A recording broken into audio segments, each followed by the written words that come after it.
नमस्कार साथियों, कैसे हो आप सभी लोग? सभी मस्त हो ना?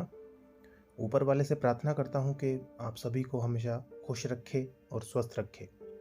पिछले वीडियो में हमने जाना था कि किस प्रकार खिलजी वंश का अंत हुआ और आज हम उससे अगले वंश यानी तुगलक वंश की बात करेंगे।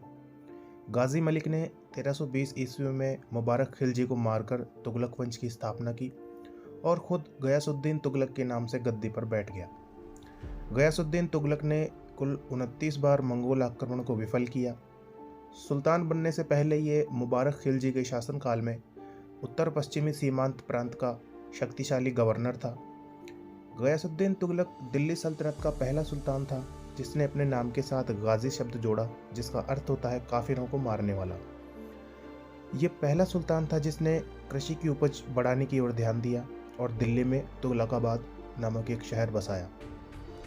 जनता की सुविधा के लिए अपने शासनकाल में इसने किले, पुल और नहरों का निर्माण करवाया। सल्तनत काल में डाक व्यवस्था को सुदृढ़ करने का श्रेय गयासुद्दीन तुगलक को ही जाता है। गयासुद्दीन तुगलक ने 1321 ईस्वी में वारंगल पर आक्रमण किया, परंतु वहां के शासक प्रताप रुद्रदेव को नहीं हरा सका।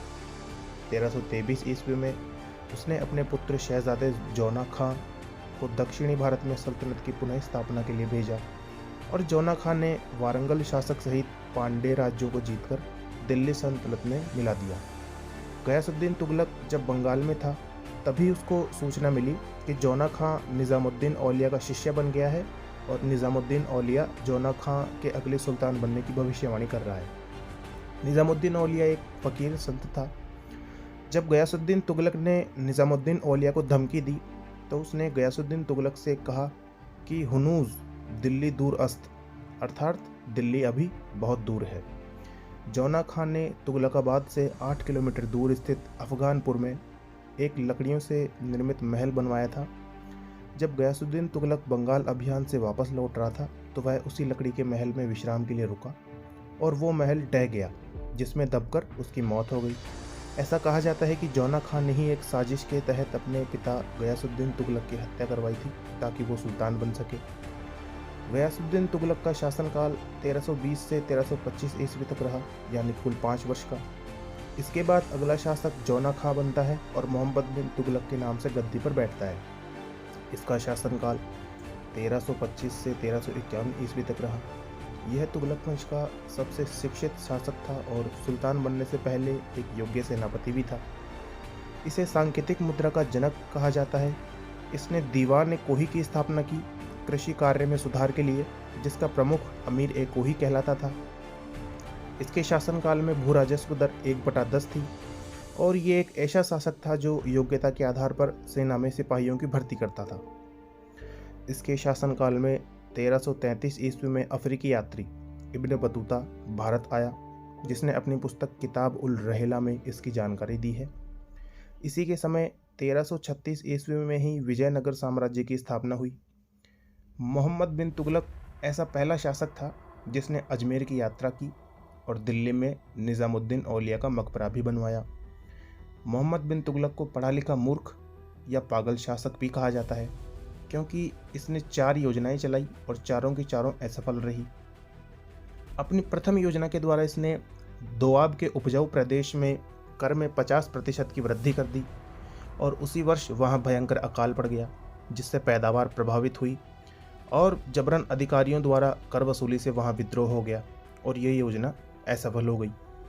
दूसरी योजना के तहत इसने राजधानी को दिल्ली से देवगिरी स्थानांतरित किया, जिसकी काफ़ी आलोचना की गई और पुनः दिल्ली को राजधानी बना दिया गया। इस प्रकार यह योजना भी असफल रही। अपनी तीसरी योजना के अंतर्गत मोहम्मद बिन तुगलक ने सांकेतिक व प्रतीकात्मक सिक्के चलवाए। इस कारण से ही एडमंड टॉमस ने इसे धनवानों का राजकुमार कहा। इसने दोकानी नामक सिक्के का प्रचलन करवाया और सिक्का ढालने पर राज्य का नियंत्रण नहीं रहने से अनेक जाली टकसालें बन गई और लगान जाली हिस्सों से दिया जाने लगा, जिससे अर्थव्यवस्था ठप हो गई। इस प्रकार ये योजना भी विफल हो गई। अपनी चौथी योजना के अंतर्गत खुरासान को जीतने के लिए लगभग 4 लाख सैनिकों को 1 वर्ष का वेतन एडवांस में दे दिया इसने, लेकिन राजनीतिक परिवर्तन के कारण दोनों देशों के मध्य समझौता हो गया और वह 1 वर्ष का वेतन बेकार ही ज़ाया हुआ। साथ ही कराचियल अभियान में एक विशाल सेना को पहाड़ी राज्यों को जीतने के लिए भेजा गया, परंतु सारी की सारी सेना जंगल में भटक गई और केवल कुछ ही अधिकारी बचकर वापस आ सके। इस प्रकार ये योजना भी असफल रही। मोहम्मद बिन तुगलक को रक्त पिपासु कहा गया, यानी कि खून पीने वाला। मोहम्मद बिन तुगलक हिंदुओं को त्यौहार मनाता था।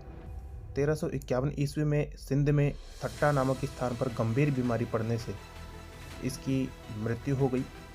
इसकी मृत्यु पर उस समय के प्रसिद्ध कवि और दरबारी बदायूनी ने लिखा कि आज राजा को प्रजा से और प्रजा को राजा से मुक्ति मिल गई। मोहम्मद बिन तुगलक की कोई संतान नहीं थी, जिस कारण उसका चचेरा भाई फिरोज शाह तुगलक अगला शासक बना। तो साथियों, आज की वीडियो में बस इतना ही। आशा करता हूँ आज का ये वीडियो आपको पसंद आया होगा। तो दोस्तों, वीडियो को लाइक करें, चैनल को सब्सक्राइब करें और शेयर करें। आज का ये वीडियो देखने के लिए आपका बहुत बहुत धन्यवाद। जल्द ही मिलते हैं अगले वीडियो में। तब तक देखते रहिए भारतवर्ष टू इंडिया। जय हिंद।